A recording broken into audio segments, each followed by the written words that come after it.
Cube, quite possibly the apotheosis of Magic the Gathering. If you don't know what an MTG Cube is, then you are missing out on great gameplay experiences. And I urge you to check out my videos, What is a Cube?, Building Your First Cube, Intermediate and Advanced Cube Construction, as are linked in this description. But many Magic the Gathering players ask the question, what is the biggest problem with Cube? Shuffling it and creating proper packs for your friends to draft with.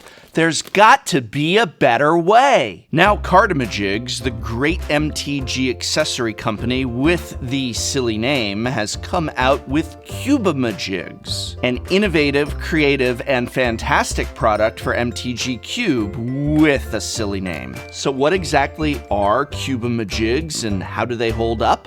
Let's take a look. What Cubeamajigs is offering are reusable, essentially resealable packing for Magic the Gathering cards and other standard-sized gaming cards.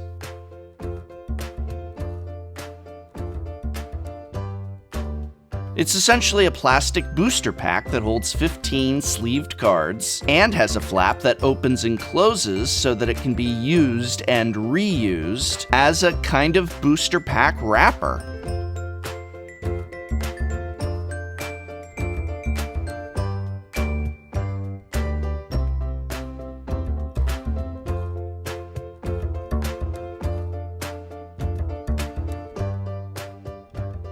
The primary purpose is for Cube, although there's many other uses that I will go over in a little bit.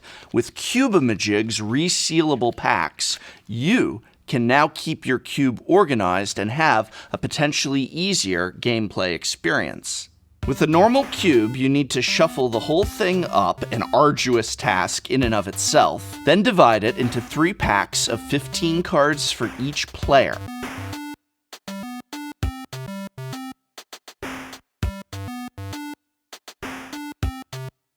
With Cubeamajigs, you can shuffle and divide into randomized packs in advance of your cube draft, so that when your playgroup arrives, you just present the cube and begin drafting, grabbing Cubeamajigs cube packs as though booster packs from a booster box.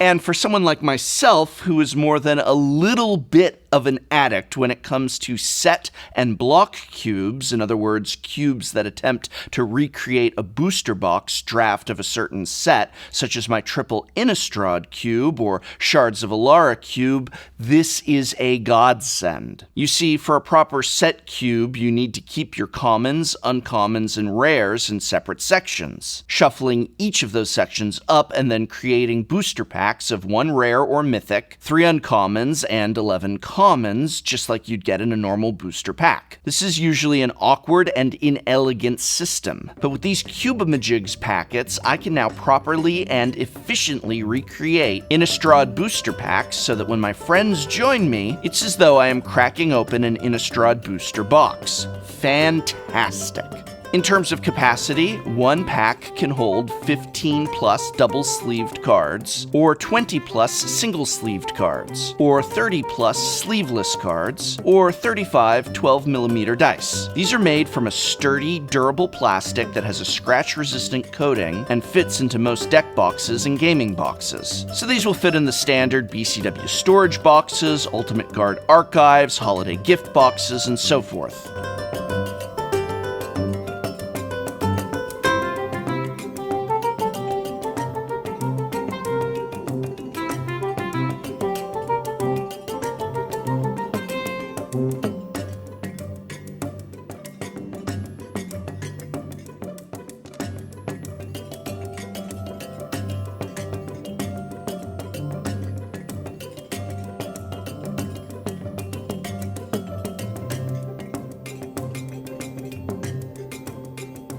The biggest problem I have found is that the flap itself has a bit of a curl to it, and thus it never closes quite snugly along the exterior, but instead has a kind of slight curl outwards. Now, this is obviously an aesthetic problem more than anything. It has nothing to do with its capability to stay shut or to hold cards, and in my testing I found these to be particularly tough and not even remotely prone to tears, etc. But if you are using a wider, more generous cube box like the Cube Vault or similar storage boxes, that lack of a snug closure is just going to be visually off-putting if nothing else. Available in a wide variety of artworks from actual MTG artists like Steve Argyle, Jason Engel, Aaron Miller, Thomas Baxa, Peter Moorbacher, and Jeff Miracola, to other artists like the amazing Ishton, Gina Matarazzo, and even the much-missed Cardboard Crack. And of course, just solid color options if you prefer. Price varies on how many you buy, going down in cost the more you purchase. Currently offered at 8 packs for $20, $30 will get you 25 packs, and $50 will get you 50 packs, and so forth, meaning that they run between $1 each to a little over $1 each if you are buying a smaller amount. And there's many other uses for these as well. Besides just cube, this is perfect for keeping your sideboard separate from your main board, or carrying a collection of tokens with you, or